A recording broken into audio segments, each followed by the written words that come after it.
तो देखो difference between census and sampling method, basic nature of inquiry, क्योंकि कैसे इसमें देखो extensive inquiry is conducted for each and every unit of the population. Extensive मतलब पूरी डीपली, बहुत ब्रॉड उसमें इंक्वायरी की जाती है। Limited inquiry is conducted as only few unit of population are study, ये तो पता ही है। Second economical, it require large amount of money time and labour, इसमें ज़्यादा पैसा भी चाहिए, ज़्यादा टाइम भी चाहिए, ज़्यादा लेबर भी चाहिए। रिलेटिवली इसमें कम पैसा चाहिए, लेस टाइम, लेस मनी और लेस लेबर की रिक्वायरमेंट होती है। देखो सुटेबिलिटी की बात करें अगर उसमें सेंसस मेथड में, it is more suitable if population is heterogeneous nature. Heterogeneous मतलब अलग नेचर के हों। हर मतलब जैसे अगर क्लास में गया तो क्लास में हर तरह के बच्चे हैं, 50 वाले भी हैं, 40 वाले भी हैं, 90 वाले भी, 100 वाले भी हैं, तो उसमें आपको सेंसस मेथड यूज करना पड़ेगा, क्योंकि सब एक डाटा को रिप्रेजेंट नहीं कर रहे। अगर सारे होमोजीनियस, देखिए इट इज सैम्पलिंग कब सुटेबल होती है, जब होमोजीनियस। मैं क्लास में गया, क्लास में सारे बच्चे ऐसे हैं जो 80% से ऊपर वाले हैं, सारे इंटेलिजेंट है, या सारे बच्चे ऐसे हैं 60 बिलो वाले, तो मुझे सबको लेने की जरूरत ही नहीं, कुछ रिप्रेजेंट के ले लूंगा। ऐसे में किसी पॉपुलेशन में गया तो वहाँ देखा भी सारे लोग अमीर हैं, सबकी अच्छी इनकम, अच्छे मकान है, तो सबको लेने की जरूरत नहीं है। लेकिन अगर मैं ऐसी जगह गया जहाँ बड़ी कोठी वाले भी हैं, बड़ी गाड़ी वाले भी हैं, एवरेज भी हैं, बिलो एवरेज भी हैं, स्लम में रहने वाले गरीब लोग भी हैं, तो वहाँ पे मुझे सैम्पलिंग मेथड सक्सेसफुल नहीं होता। ठीक है ना। अगर एक ही इलाके में सब एक जैसे चाहिए, सैम्पलिंग मेथड सक्सेसफुल है, वहाँ सेंसस यूज करना पड़ेगा। रिलायबिलिटी एक्यूरेसी में पहली बात करें, क्योंकि सेंसस मेथड में सारे डाटा यूज करो एक आइटम को, तो ज़्यादा रिलायबल होता है। The result quite reliable and accurate from the census method. Under sampling method result is less relevant, इसमें कम एक्यूरेट और वो। देखिए जो सैम्पलिंग मेथड होता है, इसमें मैंने बताया था कि हम पूरी पॉपुलेशन के सारे डाटा को यूज न करके कुछ सैंपल यूज करते हैं, और वो सैंपल को इकट्ठा कैसे किया जाता है उसकी भी टाइप होती है। ठीक है, तो इसको टाइप ऑफ सैम्पलिंग को दो पार्ट में डिवाइड करते हैं, रैंडम सैम्पलिंग और नॉन रैंडम सैम्पलिंग। फिर रैंडम सैम्पलिंग फर्दर डिवाइड है सिंपल रैंडम सैम्पलिंग और रिस्ट्रिक्टेड रैंडम सैम्पलिंग। इस रिस्ट्रिक्टेड रैंडम सैम्पलिंग को भी हमने चार पार्ट में डिवाइड कर दिया, stratified random sampling, systematic random sampling, cluster random sampling और मल्टी स्टेज रैंडम सैम्पलिंग। जबकि नॉन रैंडम सैम्पलिंग की तीन कैटेगरी है, जजमेंटल सैम्पलिंग, कोटा सैम्पलिंग और कन्वेंशनल सैम्पलिंग। तो ये इसके पार्ट है। अब इसकी डेफिनेशन बनेगी, जैसे हम बात करें स्टार्टिंग में रैंडम सैम्पलिंग की, कि रैंडम सैम्पलिंग क्या होता है।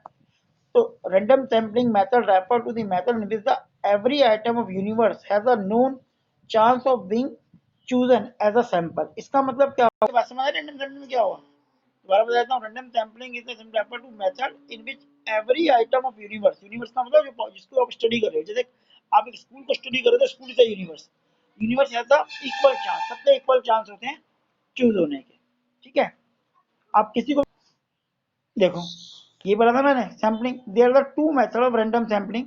रैंडम सैम्पलिंग के दो मेथड होते हैं, सिंपल रैंडम सैम्पलिंग और रिस्ट्रिक्टेड रैंडम सैम्पलिंग। अब सिंपल रैंडम सैम्पलिंग या अनरिस्ट्रिक्टेड रैंडम सैम्पलिंग ये क्या होती है, कह रहा sampling random sampling, a simple random sampling is one which every item of population has equal chance of being selected। ठीक है, इसके दो method, under this method sample selecting two method है, लॉटरी मेथड और use random number table. Lottery method का मतलब क्या हो भाई, कि आपने सब बच्चों का नंबर एक बॉक्स में डाल दिया, जिसका नाम निकला उससे क्वेश्चन पूछ लिया, तो रैंडमली कोई भी चूज हो सकता है।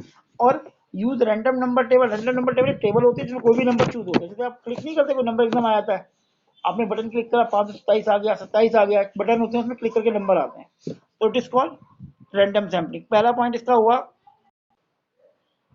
ठीक है, क्लियर होगा। सिंपल रैंडम सैम्पलिंग में क्या हो गया, ईच एंड एवरी आइटम पूरे चांस होते हैं, under this method sample selectors to made lottery और दिस। ठीक है, पढ़ लो। तो इसकी मेरिट क्या होती है सिंपल रैंडम सैम्पलिंग की, नो पर्सनल वाइस, कोई पर्सनल वाइस नहीं होता, कोई भी पर्सन को चूज करने के पूरे पूरे चांस होते हैं। Every item population has equal chance for being selected, so selection and wise item as a sample free from personal bias. Bias का मतलब पक्षपात ऑफ इन्वेस्टिगेटर, इन्वेस्टिगेटर होता है जो इन्वेस्टिगेशन कर रहा होता है।